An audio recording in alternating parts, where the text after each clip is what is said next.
వచ్చే నెల మార్చి 4వ తేదీన నిర్వహించనున్న నరేంద్ర మోడీ బహిరంగ సభకు సంబంధించి సన్నాహక సమావేశాన్ని స్థానిక ఎమ్మెల్యే క్యాంపు కార్యాలయంలో నిర్వహించారు. ఈ కార్యక్రమానికి బీజేపీ రాష్ట్ర నాయకులు, ఉమ్మడి ఆదిలాబాద్ జిల్లా నాయకులు హాజరయ్యారు.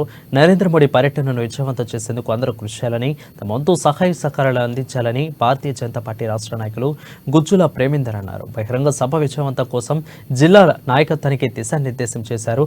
అయితే ఆదిలాబాద్ బహిరంగ సభ అనంతరం సంగారెడ్డిలో ఆయన పలు అభివృద్ధి కార్యక్రమాలకు శంకుస్థాపన చేస్తారని వెల్లడించారు. విశ్వ నాయకుడు భారత ప్రధాని నరేంద్ర మోడీ ఆదిలాబాద్ కు రావడంతో ఒక పండుగ వాతావరణం నెలకొంటుందని ఎంపీ స్వయం బాపురావు, ఎమ్మెల్యే పాయల్ శంకర్ అన్నారు. మార్చి 4న పలు అభివృద్ధి కార్యక్రమాలకు శంకుస్థాపన చేస్తారని తెలిపారు. ఆదిలాబాద్ నుండి బేలమీదిగా మహారాష్ట్ర వైపు వెళ్తున్న మార్గానికి 450 కోట్లతో చేపట్టే పనులకు పట్టణంలో 220 కోట్ల రూపాయలతో అండర్ గ్రౌండ్ డ్రైనేజీ వ్యవస్థకు శంకుస్థాపన చేస్తారని వెల్లడించారు. ఒకసారి ప్రధానమంత్రి మాజీ ఇందిరాగాంధీ ఒకసారి ఎలక్షన్ క్యాంప్కి రావడం జరిగింది.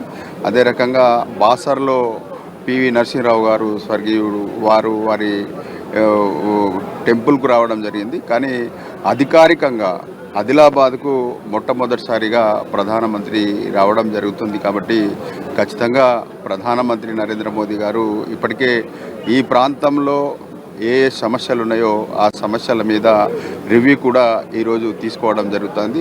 మార్చి 4వ తారీఖు నాడు దేశ ప్రధానమంత్రి నరేంద్ర మోడీ గారు ఆదిలాబాద్కు రావడం